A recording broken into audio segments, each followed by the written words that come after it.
It is 7:01, so let's begin. Welcome to South Street Seaport Museum. Ken, why don't you show my face? All right, thank you. So welcome to South Street Seaport Museum virtually. My name is Laura Norwitz. I am the Director of Programs and Education here. Seaport Museum is located in Lower Manhattan, where the original port of New York was located. And it's not a coincidence that it is right near the financial district. A seaport meant trade, and trade meant business of all kinds for all kinds of people. So we've got a fleet of historic ships, we've got landmark buildings, we've got a working historic print shop, and we have got thousands of artifacts and archival elements from New York's history. We are delighted to have you with us for our sea shanty workshop, Sing and Rhyme, Work in Time, which was inspired by responses to our monthly shanty sing, and we'll tell you how to join the shanty sing later. This is the first in our series, Sea Songs and Sea Lives, Voices of the Many, which will feature conversations with diverse sailors, musicians, and historians. Let me talk you through some housekeeping notes. Let's take a look at that, Ken.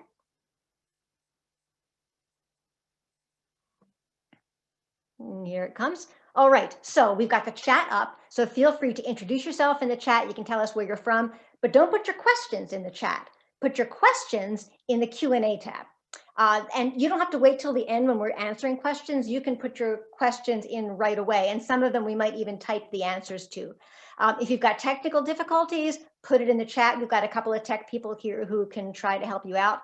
Now, we're also going to be showing the lyrics during the songs because all shanties were sing-alongs. We'd like you to be able to sing along from home.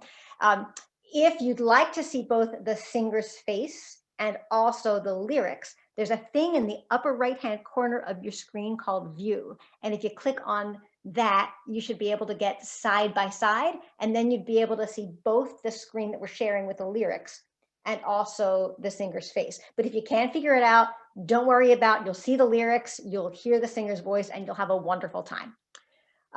Okay, so we are thrilled to have with us tonight. Let's see some faces again, Ken. Cool. So we're thrilled to have with us tonight two singers from the New York Packet and also the Johnson Girls. First, and we've got some special guests as well. So first we've got Bonnie Milner. So Bonnie, why don't you introduce yourself and your crew? Hi there, everyone. It's a delight to be here this evening and bring you this program. As Laura mentioned, I sing with the Packet and the Johnson Girls. I've been at this for a very, very long time and was inspired by the shanties I heard many years ago down at South Street Seaport Museum, Mystic Seaport Museum, and from the inimitable shantyman himself, Stan Hugel. My first mate here sitting at my side is my husband, Dan Milner, and he will be my crew and joining in on many resounding choruses, which I hope you two will do at home. All right, thank you. Thanks. And co-presenting is Deirdre Murtha, who is also assisted by a musical crew member. Deirdre? Hello, everybody. I found my way to shanties through Irish music. I was born and raised with it and was singing it in the New York sessions for 5 years. Missed singing harmony with people, so joined Revels and met somebody in Revels who said, hey, there's a shanty sing down at South Street Seaport and the Seamen's Church Institute once a month. So I went down there and fell in love with, of course, the music, the harmonies, and I also fell in with the Johnson Girls. This is my husband, Sean, who's going to be my crew today. Thank you, Sean. No All right. And we also have Lafayette Matthews, who is guest singing today. Lafayette, you're newer to shanty singing, yeah? That's right, Laura. My name's Lafayette Matthews, and when I moved to New York in 2017, I was interested in singing folk music, and I found that sea shanty sessions were the most fun because they had all of these amazing songs with learnable choruses, and it was really rousing. And ever since then, I've sung over at Staten Island at the Noble Maritime Collection. I've sang on deck of the Waver Tree at the South Street Seaport, and I've even gone as far as Connecticut and New Hampshire and Portsmouth just to sing sea shanties. Super. So Bonnie, Deirdre, and Lafayette will be sharing songs and history with us tonight. And to illustrate the songs, we will be sharing images from the archives and the collections of the Seaport Museum. We'll also be sharing the lyrics, as I said, so that you can sing along. Bonnie, why don't you get us started? That's interesting that Lafayette mentioned traveling all different places to go to sea shanty things, but if you were a sailor, it was a built-in activity on board ship. A shanty is a work song whose inherent rhythm was used to coordinate efforts to get a job done. Shanties were not just limited to maritime settings. They could be found in lumber camps, on railroads, in all sorts of onshore work, inland work, anything to coordinate the work of a group of people, usually led by an individual who kept a certain rhythmic pattern, usually a call and response, or sometimes everyone sang in time together. We view shanties as a tool. In other words, a tool that a sailor took to sea with him, just as important as his sheath knife or any other piece of equipment he might have. The shanty was used in this way because if you use a tool such as an axe or a saw and you finish a job, you don't keep using the tool. You don't keep sawing the wood, you don't keep chopping the wood, you don't keep nailing a nail into the wall. You set the tool down, you've done your job. Shanties were the same thing. They were used the same way, such as when you finished a job on board ship, you finished the song. And it could be in the middle of a song. And if it was a very long, long job, you'd have to stretch that song out to many, many more verses in order to do it until the work got done. Shanties were what drove the ships before the ages of steam, and then followed by diesel and other fuel, later gasoline and fuel-powered ships. The work was often very monotonous and labor-intensive, so the shanties took the workers' minds off of this very tedious task, and it really helped make things go lighter. If you know at home, if you sing when you're doing mundane household chores, it can really make that task a lot lighter. I'm going to differentiate. We're very in a craze here with TikTok right now, and I'm going to tell some of you, many of you already may know this, but the Soon May the Wellerman Come is not a shanty. There are songs that were not used as work songs, and Soon May the Wellerman Come was one of those. Wonderful song about whales and work and so on and so forth, but not one of these tools that we're going to specifically talk about in this evening's presentation. Sailors sang other maritime songs on board ship, but they were done at a prescribed time, usually during the dog watch. Shanties were not sung outside of their use on board ship. It was considered taboo. So unless you were working, you weren't singing these the way we do nowadays for our own pleasure, as Lafayette so pointed out how much fun we have with these songs and raising these grand choruses together.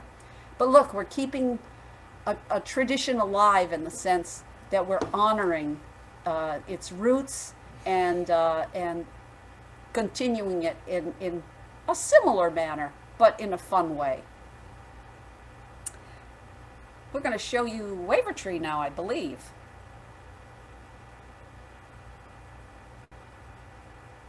And I'm going to pass this over to my dear friend Deirdre, who's going to tell us a little bit about who were the people who sang these songs. Right. Well, shanties were sung by a single shantyman and the sailors. The role of the shantyman, though, was not an official position on ship, but rather one that a sailor would grow into with experience. He was usually an older hand, a good seaman, had an extensive repertoire, a good memory, a powerful voice, and was respected by the crew. The shantyman knew how to choose a song appropriate to the task at hand and led the verses while the crew would sing the refrains or choruses while doing the work. Typically, a call and response style shanty was used while hauling on a line, and a chorus style shanty was used for heaving at the capstan or the pumps. A good shantyman knew how to improvise and fill in, sometimes even from other songs, when the song was nearing its end, but the job was not. He watched closely while leading a shanty, and he knew how to keep the song lively, even with a bit of foolishness sometimes, to motivate the sailors to the job's end. As the sailor's adage says, a good song is worth 10 men on a line. When the task was finished, he would call out a command to the crew and stop singing. Fast heaving at the capstan, high enough, or belay at the halyards, and vast pumping at the pumps. So Bonnie's going to tell us a little bit more now about the roots of shanties. Historically, shanties were sung all over the world. As I mentioned before, they were also sung in other settings. We're focusing our talk today on sea shanties. And because of trade that Laura mentions in her opening remarks, trade is what got shanties around the world. Passengers and freight and so on were picked up here and there. And so therefore, the genre of shanties was informed by all these cultures that were gathered from around the different ports in the world. And there had to be a common language for the sailors to communicate, very simple choruses and so on and so forth. The roots of these songs are very much so embedded in the African American and Afro-Caribbean traditions. You'll hear polyphonic tones, you'll hear interesting rhythms that are very endemic of that culture. Minstrelsy was another form of music that informed the shanties, and of course minstrelsy was performed by black-faced musicians who were white, and they were drawing on and appropriating from the African American tradition, and however, there were African Americans who also sang minstrelsy.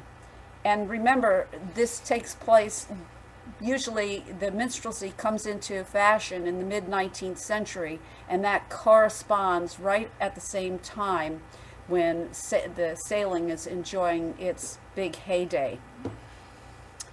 The focus tonight, as I mentioned, is on sea shanties, and I wanted to just point out those roots they went usually from land to sea. African American roots, they were appropriated in a sense from minstrelsy, and then Anglo and Irish influences brought another level of influence to the songs. And as these ships traveled around the world, other cultures became embedded, and the African American tradition got carried through these other sailors, and this Anglo-Irish influence came about. And it's so strong, we think of them as English songs a lot, because the collections and the people who collected the songs were the ones that focused on those particular songs and may not necessarily have noted where they had originally come from. So those are the roots of shanties, and I suggest you go to our bibliography if you're really interested in this, and find out more, because it's a very special roots to this kind of song. They're characterized by driving rhythms, improvisation, and these elements were important to the shipboard tasks because the rhythm drove the work, and the shantymen had to improvise until that work was done. We're going to move on to the Great Age of Sail. I'll touch briefly on that as I have before. If you look at this wonderful rendering of the Wavertree, you're going to see right there in the background what brings the Great Age of Sail to an end but steam. But the Great Age of Sail came about because ships trade started. The Industrial Revolution started manufacturing. Manufactured goods had to be brought around the world, traded for other commodities and raw materials, which were brought back to another port. The tea trade was important, and in the case of the Wavertree here, jute was the product that they engaged in I believe in the East India trade. The gold rush also was another trigger for these ships. And the important part about this to remember is that the ships got sleeker, faster, and though they could carry less cargo, they were monster machines that just had to keep going back and forth and making all these calls. And just like modern corporations like to downsize and fatten their bottom lines, where do they go to downsize? The crew. And it took a very tight working crew to run these ships. Not a lot of seamen were on these ships, and their work had to be so perfectly coordinated, and that's why shanties were so important, particularly during this great age of sail.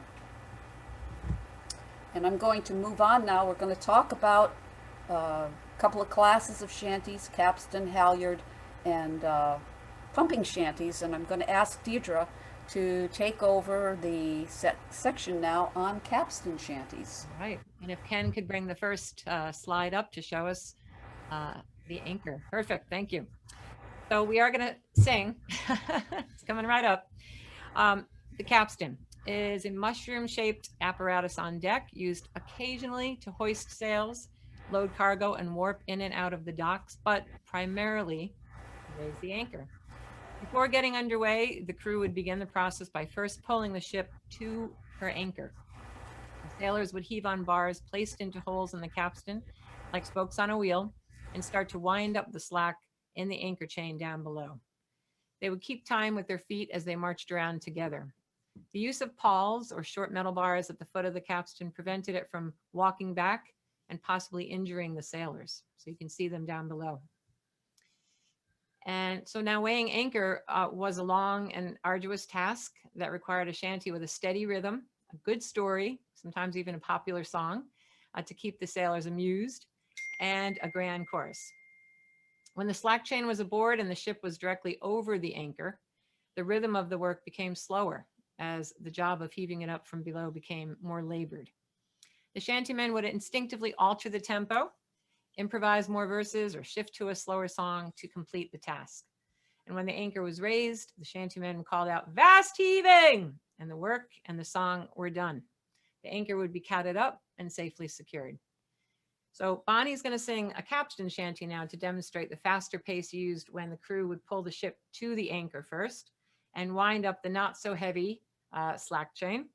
The shanty is Swing Your Tail, which was widely sung on ships around the world and can be found in the James Madison Carpenter collection, the Helen Creighton recorded collection, Songs of the Sea from Nova Scotia. And the phrase itself, Swing Your Tail, is found in many Caribbean shanties. It was even collected by Alan Lomax, although it's in the Bahamas, but it's a really different version. So Bonnie, swing your tail. Right, and you'll see by the words there, the motif of the blackbird and the crow, what makes you love your farmer so, and scratching and digging up the farmer's corn. These are very, very African-American motifs, and they harken back to the days of enslaved African-Americans. So you're going to see this throughout a lot of this wonderful body of songs that we're presenting tonight. So here we go with Swing Your Tail. I've got my able-bodied crew with me. Here it goes.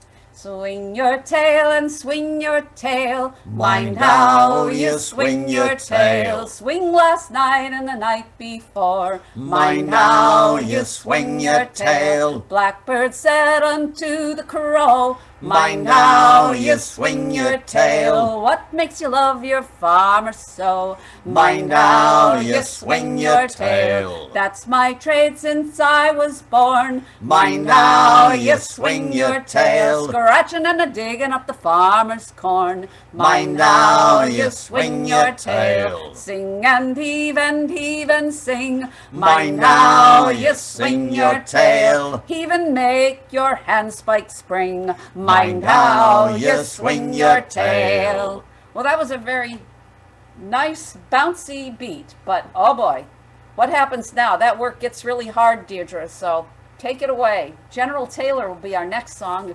Yeah, thank you. All right, now I hope you're singing at home, everybody. Now that the ship is directly over the anchor, and we're going to have to heave it up, hoist it up from down below. And so we're going to sing General Taylor. Stormy, he is dead and gone. Walk him along, John, carry him along. Stormy is dead and gone. Carry him to his burying ground. To me way, hey, Stormy. Walk him along, John, carry him along. Way, hey, Stormy. Carry him to his burying ground. Oh, dig his grave with a silver spade. Walk him along, John, carry him along. His shroud of finest silk was made. Carry him to his burying ground. To me way, hey, Stormy. Walk him along, John, carry him along. Way, hey, Stormy. Carry him to his burying ground. Oh, lower him down with a golden chain. Walk him along, John, carry him along. Make sure that he don't rise again. Carry him to his burying ground. To me way, hey, Stormy. Walk him along, John, carry him along. Way, hey, Stormy. Carry him to his burying ground. Oh, General Taylor died long ago. Walk him along, John, carry him along. He's gone, me boys, where the winds don't blow. Carry him to his burying ground. To me way, hey, Stormy. Walk him along, John, carry him along. Way, hey, Stormy. Carry him to his burying ground. Fast heaving. All right. So I just want to point out that sometimes capstan shanties will, many shanties will allude to the actual work being done. So in this case, the sailors would be walking along or marching around the capstan, and so you hear that in the lyrics of the shanty. And also want to point out the verses in this song in General Taylor are very similar to the boat launching shanty John Dead from Andros Island, Bahamas. And it just shows, it's one of the countless examples of how the songs traveled and changed with the sailors to and from the various trades. Another apparatus on board the ship to raise the anchor was the windlass, and it is worked by pumping the handles up and down, much like a railroad hand car, to rotate its barrel and bring in the anchor chain. And like the capstan, working the windlass is often a very long and hard and repetitive job. So the shanties were so essential to not only getting the work done, but keeping the sailors' morale high so they could get the work done. All right, and now we're going to see some slides about the halyards, and Bonnie's going to tell us more about that. Wonderful. Well, here we are on the waiver tree again, and dead center is our mast. I think we have the main mast. Maybe it's the foremast. I'm not sure because I don't see the rest of the perspective. But we have a mast, and you'll see some horizontal bars there, which are called the yards. It is the upper topsail yard, the highest one in this picture, which is going to be lifted by the halyard. And the halyards are, we're going to do a halyard shanties that lift that yard up. And then we can set our sails and be on our way. But I just want to point out what this does here. Once that halyard is lifted, you'll see that there's all kinds of rigging and so on and so forth, which we will talk about later. And you have your lower topsail halyard and your course yard down there at the bottom. So we'll move on to the next slide with our snow on the deck of the waiver tree, and vision of Manhattan there in the background, one of the old buildings down at the seaport. That's our deck, and if we move on to the next slide, we will see some more definitions here. Halyards, as I mentioned, were for hoisting those horizontal yards or bars, and hence the word halyard, which means haul on a yard. And then we have braces, which were used for adjusting the yards themselves. They were the lines that would be pulled in on one side of the ship and slacked on the other, so that that horizontal yard could pivot on the mainmast, or whatever mast it was on, so that it could pivot to optimize catching the wind. Whatever direction the wind was coming and the ship wanted to gather the most wind in its sails, the sailors would have to get on those braces and pivot that yard in order to maximize the wind's potential. We can move on to the next slide, please. These are volunteers from South Street Seaport Museum who this is how you get involved, and Laura can talk about that later on during the presentation of how you can get involved at the Seaport. And our wonderful chat host is 1, 2, 3, 4 there in line, Teresa. So thank you, Teresa, for all your hard work these many years. We'll move on to the next slide, please. Now, once all those sails are set, or not, this is not all of them, obviously, but this is what we're looking at. And that's how they get done. That yard moved up, the one that's the second yard from the top there in the center, that was the one that would have been moved up. Now we're going to move on to our next slide. Well, look at this. We look at a nice stationary ship there, sitting at the pier at South Street and thinking, oh boy, and that's hard enough work, mind you, when it's not moving. Imagine, not only is it moving, not only is it heeled over, but it's in weather like this, and you're trying to keep your footing, pull on lines, hear the shantyman. That shantyman had to have a big, powerful voice to carry over all the weather that was going on around him, and to direct the work of the crew. This was blistering hard work, and as you see, there's not many sailors there. I bet this is one of those packet ships that we talked about earlier that wanted to puff up the bottom line of that profit by having as little labor cost as possible. That's wet work in the waste. Boy, I tell you, I wouldn't want to be doing that. So we're going to move on to one of our shanties now.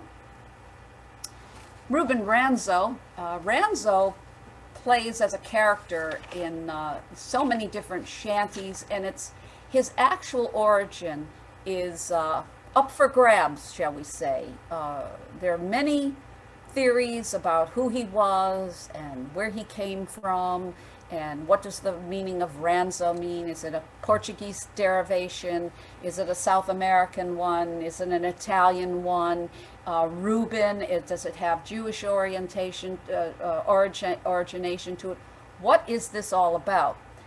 We could spend hours. We're not going to, because we want to get to the song, and we like this one because it actually refers to New York. I'd like to hand this over to Lafayette, and you'll see underlined is where the pull would be on this double halyard shanty. So when you're on that deck, every time Ran comes up, you as the crew are pulling. So sing the chorus along with Lafayette and have a good time and see if you can pull it home. All right. Thanks, Bonnie. Okay, guys, let's take it away. Remember, you're going to be pulling on Ran, so I'm going to give you a big heave there. Here we go. Poor old Ruben Ranzo, Ranzo boys, Ranzo. Poor old Ruben Ranzo, Ranzo boys, Ranzo. Well, Ranzo was no sailor, Ranzo boys, Ranzo. He was a New York tailor. Ranzo boys, Ranzo. Well, Ranzo was no sailor, Ranzo boys, Ranzo. But he shipped aboard a whaler. Ranzo boys, Ranzo. Well, Ranzo was no beauty, Ranzo boys, Ranzo. He would not do his duty. Ranzo boys, Ranzo. They gave him lashes 30. Ranzo boys, Ranzo. Because he was so dirty. Ranzo boys, Ranzo, well, the captain's daughter Susie. Ranzo boys, Ranzo, she begged her dad for mercy. Ranzo boys, Ranzo, she gave him an education. Ranzo boys, Ranzo, she taught him navigation. Ranzo boys, Ranzo, now Ranzo is a sailor. Ranzo boys, Ranzo, and a captain aboard a whaler. Ranzo boys, Ranzo. Ruben Ranzo. Back to you, Bonnie. Thanks a lot. And lest I forget to mention this, the shanties we are singing are, of course, politically correct. And I can tell you that the words in many of these songs that we've been singing, we would not be singing or printing them for you here. If you want to go in and try to find some, you can. But I can tell you right now that a lot of the collectors themselves redacted the things that they collected for one reason or another and wouldn't print them. And in fact, it was hard to get out of some people what the real words were on some of these songs. And there were never any real words. That's the whole point. Not till they got written down and put in collections did we have this body of work such as it is today. They were improvised. They were passed along. It was an oral tradition.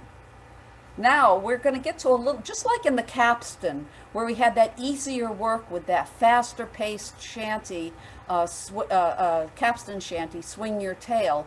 The double pull was the same sort of thing, what Lafayette sang. But now, sometimes you need to really sweat that yard up, that extra few feet or even inches at this point, because it's so heavy.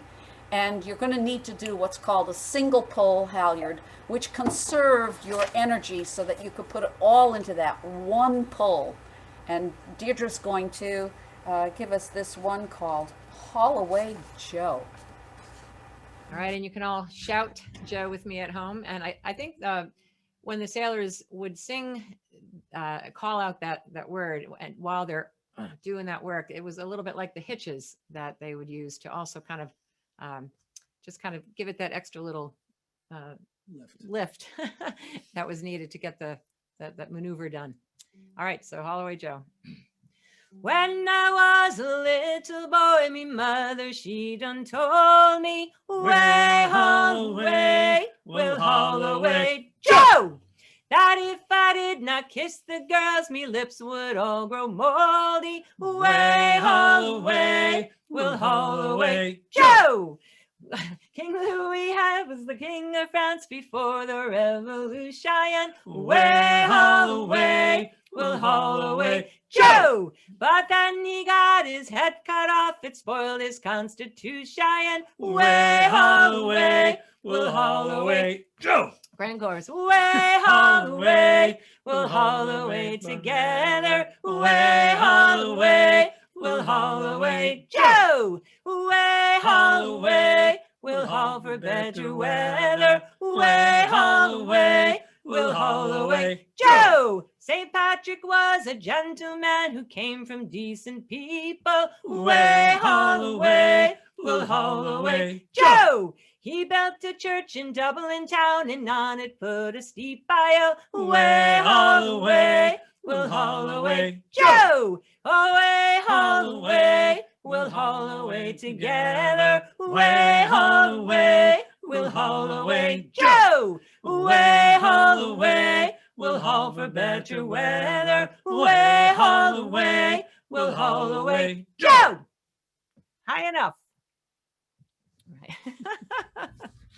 Nice, nice. And of course, we'll go to the next slide, but I'll point out, we're singing these nice little snippets of songs, but that command high enough could have happened at any point in the middle of the song, or the song might have had to been dragged out a bit longer. We'll move on to the next slide, please, which will be Roll the Whole Chariot. I'm going to drop a pearl for you who like all these little pearls. But Holloway Joe, Hugel collected a version of it with about 20 verses. And what I found was that one of them mentioned that he believes that one of the verses came from something called Aunt Jemima's plaster. So I suggest you dig a little bit more, and again, African Caribbean, African American roots on that one.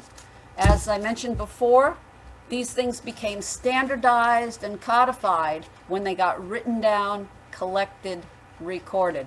That's probably why we sing them the way we do today. But still, modern day shanty singers still improvise. We know that we'll get stuck in the middle of a song, forget a verse, and we make one up as we go. The next one comes from a spiritual, in its origin, again, African American, and it's often referred to as the Golden Chariot, or we call it Roll the Old Chariot. It talks about Nelson's blood. It is believed, or the legend is, that when Nelson died at Trafalgar, in order to preserve his body to bring him back to England for a proper burial, they put him in a big vat, and where he was essentially pickled. And it was, the legend is that sailors thought that there was something more in that vat, and would take a little pipette and take a little sip out of that vat, and it was deemed to be Nelson's blood. How true the story is, we don't know, but it makes for, again, a fun shanty. Again, it's a stomp and go halyard shanty, where this is a little different. The sailors would be all, and this takes the most men actually to do. Their backs would be to where the halyards were, and they'd be walking along the deck in a long line. And as they got to the end, they would drop their end and then go back to the end of the line, and just kind of make this, almost like musical chairs, make this circle around, and until, again, the job was done. So here we go. Please sing at home and have a lot of fun with this one. Oh, a drop of Nelson's blood wouldn't do us any harm. A drop of Nelson's blood wouldn't do us any harm. A drop of Nelson's blood wouldn't do us any harm. And we'll all hang on behind. And we'll roll the old chariot along. We'll roll the golden chariot along. We'll roll the old chariot along. And we'll all hang on behind. Oh, a plate of Irish stew wouldn't do us any harm. No, a plate of Irish stew wouldn't do us any harm. A plate of Irish stew wouldn't do us any harm. And we'll all hang on behind. And we'll roll the old chariot along. We'll roll the golden chariot along. We'll roll the old chariot along. And we'll all hang on behind. Oh, a nice watch below wouldn't do us any harm. A nice watch below wouldn't do us any harm. A nice watch below wouldn't do us any harm. And we'll all hang on behind. And we'll roll the old chariot along. We'll roll the golden chariot along. We'll roll the old chariot along. And we'll all hang on behind. Yeah. All right. Last thing I will mention, and I should have mentioned this during that, during some of the halyards, for that last little bit of work, a shantyman might put in a hitch to give a little more power to a pull on a song. So that, you might hear that in some shanties. I think we've covered the ground, or I should, the deck, not the ground, not the deck, but the masts and yards pretty well at this point. And I believe we have one more visual, or no, we got the visual that we had before. So we're done with our halyards, and we're going to move on to, there we go. Oh my gosh, here we go again. Lovely weather, huh? How would you like to be doing that? Great heart, terrible weather. Deirdre, I'm going to give you the honors of handling this one. Okay, well, these ships that we've been speaking and singing about in the Great Age of Sail were, of course, wooden sailing ships, and they notoriously leaked. So they were outfitted with pumps that could empty the bilge, or the lowest part of the ship, of water. As long as the crew could pump faster than the leak coming in, all was well. Pumps are operated for the most part with the same up and down motion as the windlass, and and they were moved, of course, to a shanty with a steady beat. So pumping shanties could be quite bawdy, as the work was long and backbreaking, as you can see from the slide there. And the song is usually sung out of earshot of the ship's officers. It helped to keep the sailors motivated and their morale high until the ship was dry. So we're going to sing a kind of a song with a little bit of a humorous element to it, called The Leaky Ship. And it's from the James Madison Carpenter collection. I learned it from a UK recording of Stan Hugel and Storm Along John. Oh, here we come home on a leaky ship, a leaky ship, a leaky ship. Here we come home on a leaky ship, and away, boys, away. The old man says the pump stands by, pump stands by, pump stands by. Oh, we can never suck her dry, and away, boys, away. Now heave around, the pump's all right, pump's all right, pump's all right. There'll be no sleep for us tonight, and away, boys, away. Now heave around, or we shall drown, we shall drown, we shall drown. Hey, can't you feel her settling down, and away, boys, away. Oh, the starboard pump is like the crew, like the crew, like the crew. It's all worn out and it will not do, and away, boys, away. Now leave her, Johnny, we can pump no more, pump no more, pump no more. It's time we all were upon dry shore, and away, boys, away. Fast pumping. Thank goodness. Great stuff. All right. So Bonnie's going to tell us about a different kind of pump that was often used as well. It's unique to hear both heaving and hauling in a shanty. Heaving is typically done on an apparatus, and hauling is typically done on a line. But there was one piece of equipment called the Downton pump. And the Downton pump consisted both of an apparatus and something called bell ropes. So that gave this one kind of, I really haven't heard many shanties that have both heave and haul in them. This one is, the motif is, again, it's based on a lot of things to do with codfish, many versions of this. Cape Cod girls, codfish.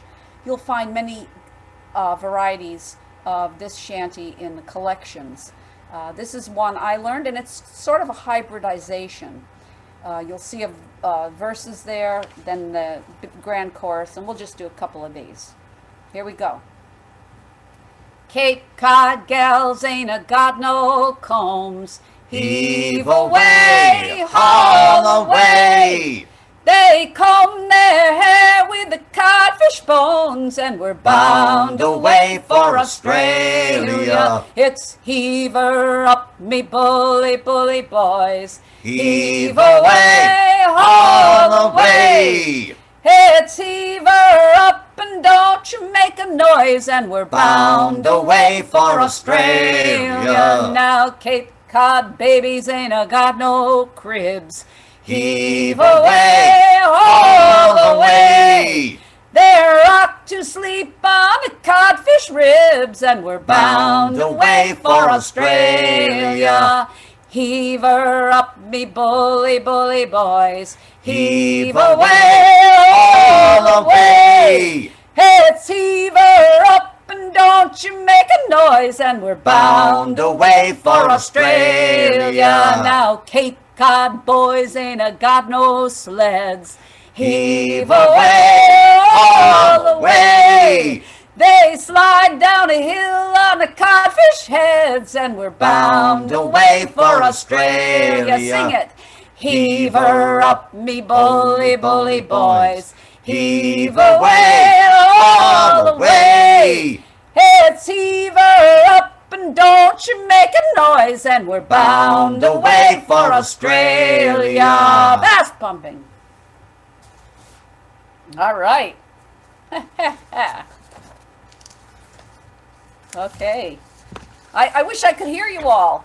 You know, and the other thing I was saying about things being codified, I'll just digress for half a moment. Remember too that these songs were sung by men working. Well, in this day and age, these songs wouldn't be alive if women didn't step on board and keep them going. So I'll just pass it over to Deirdre on that note.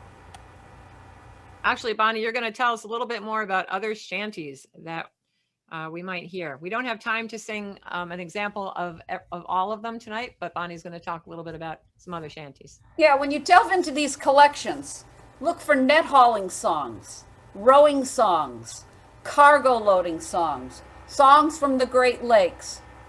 It's a vast, vast collection, and wade deep into the waters and onto the land and look for these wonderful songs. And I think we are really getting to the end here, and it's time for us to do our standard leaving song. So yeah. I'll ask Deirdre to start us out, and Lafayette will join us, and I hope you'll sing at home. All right. It's been wonderful to do this with all of you. At the end of the voyage, it was typical to bid farewell to the ship that the sailors called home for quite some time. It could have been a couple of years, in fact. Although it could be sung for many final tasks before the end of the voyage, the shanty was often sung when warping the vessel in port or at the pumps after the vessel had docked. It was a bittersweet adieu, and perhaps its primary function was to air grievances about anything and everything on board, because they could before leaving the vessel. So this is, as Bonnie said, these songs were mostly sung by men. When men and women are singing together, we have to adjust the pitch. So let's see. I hope this is good, Lafayette. You'll be fine. Oh, the times was hard and the wages low. Leave her, Johnny, leave her. But now it's time for us to go, and it's time for us to leave her. Leave her, Johnny, leave her. Oh, leave her, Johnny, leave her. For the voyage is done and the winds don't blow, and it's time for us to leave her. She was poverty-stricken and parish-rigged. Leave her, Johnny, leave her. This bleeding scow is fever-strict, and it's time for us to leave her. Leave her, Johnny, leave her. Oh, leave her, Johnny, leave her. For the voyage is done and the winds don't blow, and it's time for us to leave her. The seas were high and the wind was hard. Leave her, Johnny, leave her. From the Liverpool docks to the Brooklyn yard, and it's time for us to leave her. Leave her, Johnny, leave her. Oh, leave her, Johnny, leave her. For the voyage is done and the winds won't blow, and it's time for us to leave her. Well, I thought I heard the old man say, leave her, Johnny, leave her. Tomorrow you will get your pay, and it's time for us to leave her. Leave her, Johnny, leave her. Oh, leave her, Johnny, leave her. For the voyage is done and the winds don't blow, and it's time for us to leave her. So beautiful. Oh. But it's not actually time to leave, because it's time for Q&A. We've got a bunch of questions in the Q&A already. So I'm going to just toss out a couple of the ones that many people have asked, and all of our panelists just grab it when it appeals to you. So a lot of people have asked about the origin of the word shanty and about all the different spellings. How is that? I'll take that one. Okay. I'll tell you why we pick the one that we spell it with C-H-A-N-T-E-R. Y rather. And that's because we are thinking about it being the derivation of the verb in French to sing, which is ER at the end rather than EY. So for me, in my mind, it's the closest of the spellings that I like, that I prefer. And a lot of the American collections spell it with the CH, maybe Y or EY, but that's why I sing it that way or pick that one. Now, other collections, as in Stan Hugel, call it SHANTY or shanties. And that is derived from the idea that these were sung in shanties, shanty towns, huts. This is where these, rough, crude housing, where these songs originated. So that's quite a bit about the derivation of the song, and I suggest a good explanation is Hugel, but it could be what I said from these mean houses, shanties in work camps, in the lumber camps, that kind of thing, and translated over. But we call, and the word really doesn't come into use until about the middle of around 1849. Does the word shanty even come into the lexicon? So a couple of people asked about the time period of these songs. I mean, you mentioned the age of sail, but weren't people singing songs before that? Go ahead, Deirdre. Well, the Great Age of Sail is around the mid 1800s until around a little over the turn of the century. People were singing. In fact, I think you can trace. Well, you can. I think rowing shanties were probably considered the first. And especially in China and Japan, you can find some evidence of rowing shanties there. But I think for the most part, the evidence that we have is that they came into use in the Great Age of Sail because they were needed and they were necessary. People might have sung them in the different trades, but they weren't documented. And they might have just given more of a shout or a holler or a call to kind of coordinate the work, but we don't really have a lot of evidence that there was a musical form put to it until around the 1800s, and then they were put into use in the Great Age of Sail. And Yes, what was for all you esoteric people out there, if you look at the Complaint of Scotland, I think the first reference to one was in 1549, but then there was a dry period for a very, very long time. And some people think that we're on the Peking there. We are really on the Wavertree at South Street. Go ahead, Laura. Yeah, so what was the process by which all of these songs were codified? I mean, a couple of you referred to collections. How did that happen? That's exactly how it happened. In the late 1800s and early 20th century, collectors started collecting these songs. And once you write down a song, or in some cases, as we know, there are some extant recordings from old shantymen, Library of Congress, and so on and so forth, where once those songs get written or played a certain way, that's what becomes codified and becomes in the lexicon of what we're doing and singing today. They were very improvisational. They changed all the time. And like any oral tradition, we just can't go back to the middle of the 1800s and hear all the different versions that there were. We can surmise, though, because there are so many collectors did collect different versions from seamen, and we can surmise really the wide expanse of versions of songs. I'd like to point out that sometimes the collectors would meet with these older sailormen, and this is not an ageism comment by any means, but the sailors would say, well, that's all I can remember. And it might have just been one or two verses, but the song might have been sung somewhere else. And so, when the actual collections were put into play, it could be a real mix of, well, you could hear from one collector, but then what's actually being sung was a mix from the different ships and the different during the different times. It was really passed down as the sailors traveled around. And somebody else asked a question just about about those rest songs like Wellerman, about songs that would be sung just for fun. That's a whole separate genre.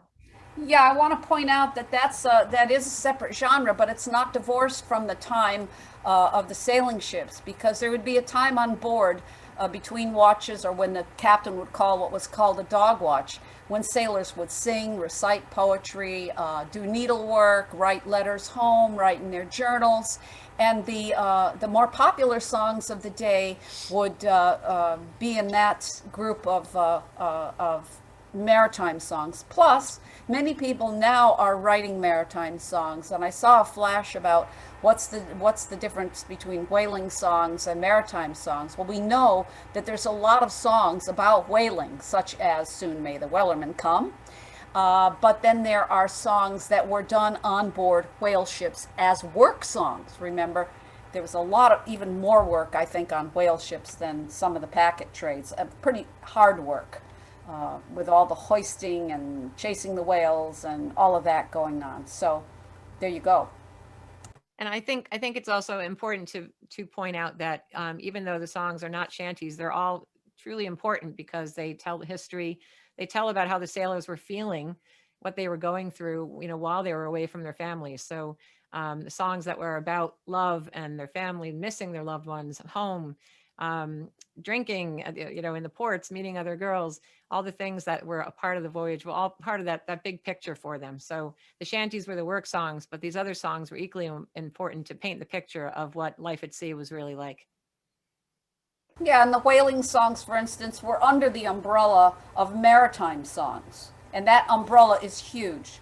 We're just sticking to one. I like to think that if you had an umbrella, we're that pole holding the umbrella up, the shanties. And all the rest is everything that falls around it. But the core of the work songs, to get that umbrella raised, are the shanties. All right, we could just go on and on, but we can't. So I'm going to take the mic back and thank everybody for coming tonight, and thank you especially to Bonnie Milner and Deirdre Murtha of New York Packet and the Johnson Girls, as well as to our special guest singers Lafayette Matthews and Dan Milner and Sean Murtha. And thanks also to our volunteers who have been responding to all of your chats, Larry Lustig and Teresa Danks, who you also saw in that photograph of the volunteers. And Kim, why don't you put the screen back on so I can tell people all the things they need to know.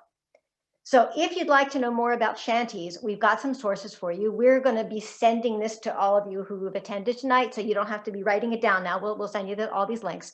But the best way of learning how to sing is to sing. So come along to some of these sessions. All of these organizations sponsor sings. Some of them sponsors not only shanty sings, but also sings in other genres.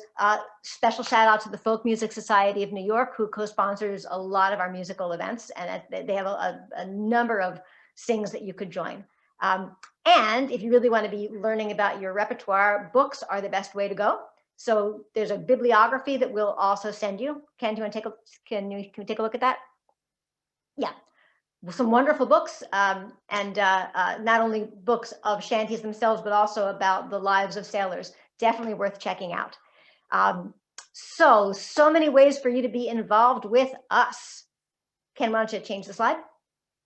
As Bonnie and Deirdre mentioned, many of the shanties that we know are actually of Afro and Afro-Caribbean origin. There were also some questions about the roles of women sailors. Were there women sailors? There were, but not officially. So, but there's all sorts of ways that women did find ways of going to sea. But these are some of the topics that we're going to be addressing in future webinars that are part of this series, Sea Songs and Sea Lives, Voices of the Many.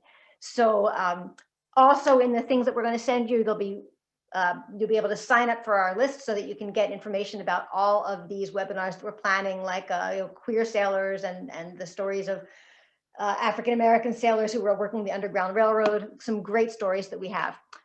So see the links on the screen here to find out more about our programs, to join our monthly shanty sing. That's the first Sunday of every month.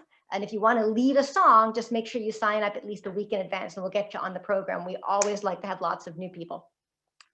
Also, if you want to volunteer, if you want to be one of those people who gets to stay on the ship in the sunshine and haul yards, or if you want to work on the schooners, which are actually going out and even in not so good weather. So one of the things at the Seaport Museum is we preserve not only the tools, we also preserve the skills, so that the job of the volunteer is helping us preserve our ships, but also becoming part of the museum itself, learning how to do these skills that sailors had.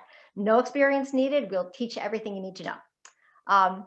And of course, thank you for donations, which I hope will be coming. Ken will show you the next slide with that. And also, if you look in the chat, Teresa is putting all of these links in the chat as well. Donations really help support our ships. They help support programs like this one. They're very much appreciated. Well, thank you all for coming tonight. There's going to be a survey. So when you get off this call, a survey will pop up. Please do fill it out to let us know what you thought about tonight, and also what kind of programs you'd be interested in the future.